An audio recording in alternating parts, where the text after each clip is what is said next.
मंदिरों में दिया नहीं, कहीं मस्जिदों में दुआ नहीं। मेरे शहर में है खुदा बहुत, मगर आदमी का पता नहीं। साथियों नमस्कार, आप देख रहे हैं बिल्कुल ठंडा सा मौसम है और आसमान पर बादल हैं।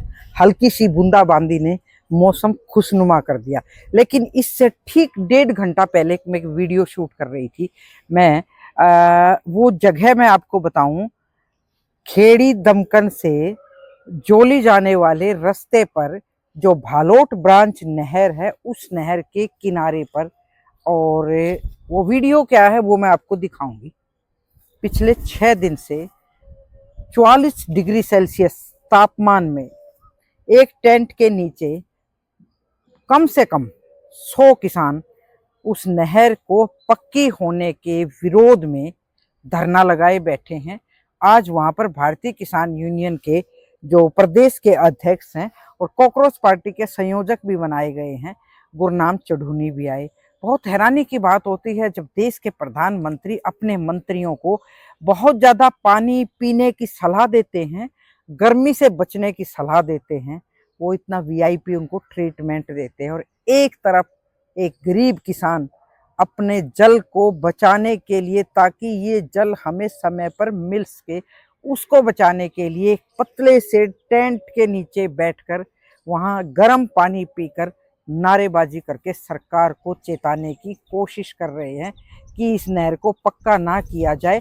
पक्की तो है, वो पटरी भी पक्की है, पर उसकी सफाई ना होने की वजह से उसमें गाद जम गई और ऐसा लगता है कि ये जैसे बहुत ज़्यादा कच्ची है। उनका पक्की करने का जो विरोध है उसका भी अपना एक तर्क है।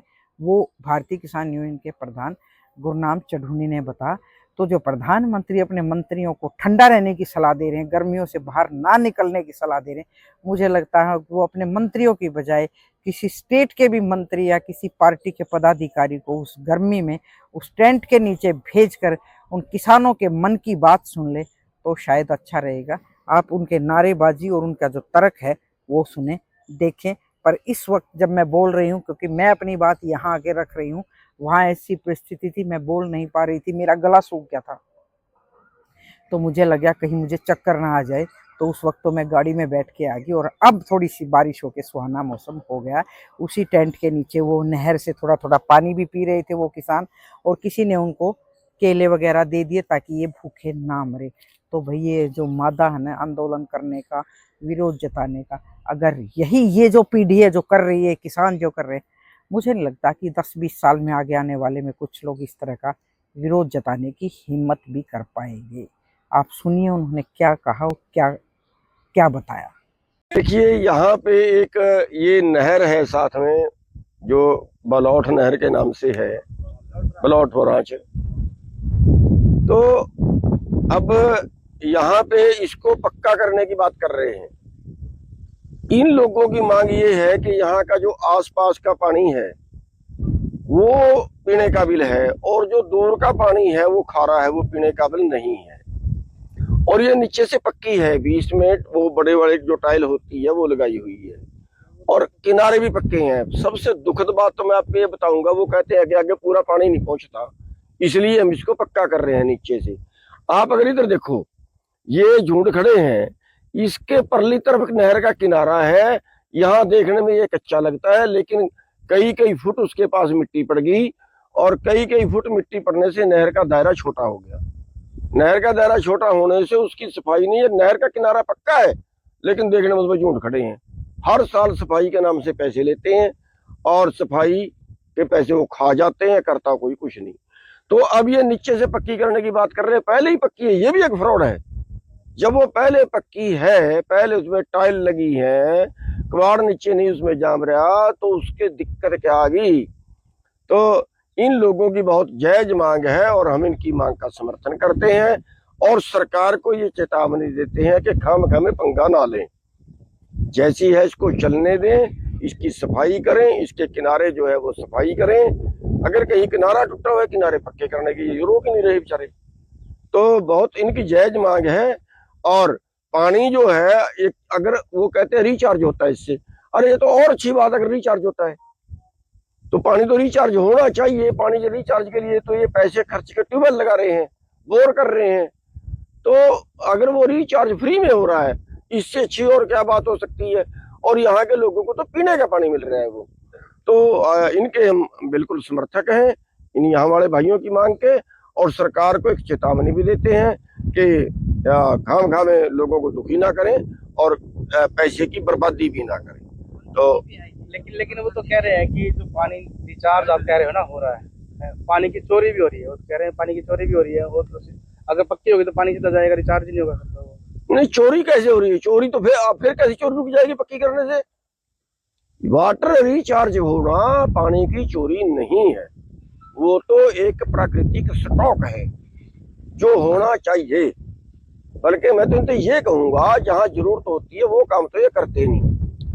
भारत के अंदर अगर 100 लीटर बारिश होती है तो 25 लीटर पानी प्रयोग हो रहा है। 75 लीटर पानी वापिस तबाही मचाता हुआ समुद्र में जा रहा है।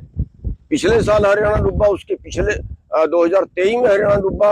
अगर आप पंजाब के कहूँ 19 जिले पंजाब के डूबे। इस पानी को बांध के सिंचाई के लिए दिया जा सकता है। यहाँ आप देखोगे कोई तालाब सिस्टम नहीं है। बरसाती पानी को स्टॉक किया जाए, जब पानी पीछे फालतू आता है तब उसको स्टॉक किया जाए, कोई सिस्टम नहीं है। और नदियां नहर इनके भी ये बता रहे हैं 41 दिन में केवल 1 हफ्ता नहर आती है। और यहाँ का जो पानी है वो इनको तब मिलता है जब नहर बंद कर दी जाती है, यानी उसके फॉर्मेलिटी पूरी की जाती है। नहीं, उसके देखिए उसके बारे में जो जिन लोगों ने वो बनाई है, वो अमेरिका में है, दीपिके नाम का आदमी, तो उन्होंने बनाई है। मेरे को तो उन्होंने पता नहीं कैसे उन्होंने ट्विटर हैंडल पे वो कह रहे हैं कि भी आपको वो क्या, मैं तो पोस्टर बना देखा कि उन्होंने कह दिया जी आपको संयोजक बना दिया। पोस्टर बना देखा, मेरे तो उसमें कोई रोल है नहीं। लेकिन ये जरूर बात सामने आई है कि जनता जो है वो सरकार से दुखी है, राजनीतिक पार्टियां उनकी नीतियों से दुखी है। भारत की जनता ये जरूर इससे सामने आ गया। और जो दुखी है इसका मतलब ये है कि भारत एक क्रांति की तरफ बढ़ रहा है। राजनीतिक पार्टी को सोचना चाहिए कि देश जिन लोगों के लिए, जिन लोगों को ये पाल रहे हैं, पूंजीपतियों को, उन्होंने देश को आजाद नहीं कराया, उन्होंने देश को आजाद रखने में कोई काम नहीं किया। तो ये जो है देश पूंजीपतियों का नहीं है, देश तो इस आम जनता का। इस आम जनता की वेशभूषा देख रहे हो। अगर यही लोग आज शहर के होते तो इनके तन पे 5-5 हजार के सूट होते। देख रहे हो इन लोगों की हालत। इन लोगों का देश है। और हम सरकार को चेतावनी भी देना चाहते हैं कि अब अमेरिका डील और कर रहे हैं, भारत की खेती तबाह होगी। 1 तारीख से 4 तारीख तक अमेरिका का डेपुटेशन आ रहा है। तो हम उस डील को किसी हालत बर्दाश्त नहीं करेंगे। कभी फिर कहे मोदी के बखेड़ा कर दिया, बखेड़ा होगा। भारत का किसान जो है वो तबाह किसी हालत नहीं होने दिया जाएगा। इस देश को आजाद मोदी ने नहीं कराया था, इन लोगों के बुजुर्गों ने करवाया था। अब इस देश को अमेरिका के पास बेच दें, नहीं बिकने देंगे। पहले भी आंदोलन किया था, हमने किया था, वो डील अभी पूरी हुई थी। अभी 1 तारीख से 4 तारीख तक फिर डेपुटेशन आ रहा है। पता नहीं क्या करवाना सोच रहे हैं ये हमारे से। हम मोदी जी को समझा देना चाहते हैं बखेड़ा होगा। कभी फिर कहे या तो हमें मारना पड़ेगा और या उस डील को रोकना पड़ेगा।